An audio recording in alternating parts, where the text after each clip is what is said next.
வணக்கம். இது people English series. இந்த வீடியோல ஏதாவது நம்ம தவறு நடக்கிறப்போ, நம்ம அடுத்தவங்கள குறை சொல்லுவோம் இல்லையா? "இது உன்னோட தப்பு தான். இதுக்கு நீ தான் காரணம்." இந்த மாரிலாம் சொல்லுவோம் இல்லையா? ஸோ, இதுக்கான சில ஃப்ரேஸஸ் தெரிஞ்சுக்கலாம். ஸோ, நம்ம ஃபர்ஸ்ட் பார்க்க போறது ஹோல்ட் ரெஸ்பான்சிபிள். அ ஏதாவது தப்பு நடந்தா நான் உன்ன தான் சொல்வேன். அப்படி சொல்லுவோம் இல்லையா? ஸோ, நீ தான் பொறுப்பு அப்படின்னா நம்ம ஜெனரலா யூ ஆர் ரெஸ்பான்சிபிள் அப்படின்னு நம்ம சொல்லுவோம். ஸோ, இதையே நம்ம ஏதாவது தப்பு நடந்தா நான் உன்ன தான் சொல்லுவேன். அந்த மாதிரி சொல்றதுக்கு, "if anything cos wrong, Jal hold you responsible." If anything cos wrong, Jal hold you responsible. இப்ப அதே மாதிரி ஒரு லாஸ் ஆயிடுச்சு. அந்த லாஸ்க்கு நான் தான் காரணம்னு அவ சொல்லிட்டா. என்ன பொறுப்பாளி ஆக்கிட்டா. இந்த மாரிலாம் சொல்றதுக்கு, she held me responsible for the loss. She held me responsible for the loss. இப்ப இதே விஷயத்துக்கு நம்ம வந்து ப்ளேம் அப்படிங்கிற வெர்ப கூட நம்ம யூஸ் பண்ணலாம். ஸோ இந்த தவறுக்கு அவள் தான் காரணம்னு அவர் வந்து பழி சொன்னார், குற்றம் சாட்டினார். இந்த மாரிலாம் சொல்றதுக்கு, he blamed her for the error. He blamed her for the error. இப்போ ஒருத்தவங்க வந்து பழிய நான் ஏத்துக்கிறேன் அப்படிலாம் நம்ம சொல்லுவோம் இல்லையா? ஸோ அதுக்கு நம்ம வந்து டேக் த பிளேம் அப்படி சொல்லுவோம். ஒரு வேளை ஏதாவது ஃபெயிலியர் ஆயிடுச்சுன்னா, நாம செய்ற விஷயம் தோல்வி அடைந்தால், நான் அதுக்கு பொறுப்பேத்துக்கிறேன். அந்த பழிய நானே ஏத்துக்கிறேன். If we fail, I'll take the blame. If we fail, I'll take the blame. அதே மாதிரி ஏதாவது நடந்தா என்ன சொல்லாத. அது என்னோட தப்பு இல்ல. Don't blame me. It's not my fault.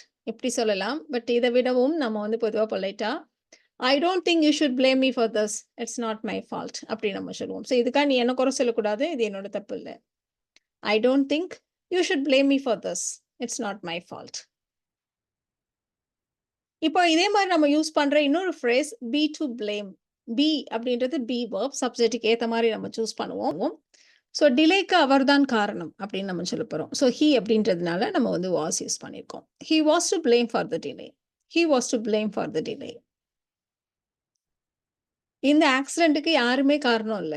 அது ஏதோ நடந்துருச்சு, நடந்தது நடந்துருச்சு அப்படிலாம் சொல்லுவோம் இல்லையா? So no one is to blame for the accident. It just happened. No one is to blame for the accident. It just happened. இதே மாதிரி நாம யூஸ் பண்ற இன்னொரு phrase be at fault. Again be அப்படின்றது சப்ஜெக்ட்‌க்கு ஏத்த மாதிரி. இப்போ ஒரு மிஸ்டேக் நடக்கிறப்போ, நாம வந்து இது என்னோட தப்பு தான் அப்படின்னு நம்மளே ஏத்துக்கிறப்போ, I am at fault. I am at fault. இல்ல அடுத்தவங்கள சொல்றப்ப, யூ ஆர் அட் ஃபால்ட். இந்த மாரி நம்ம சொல்லலாம்.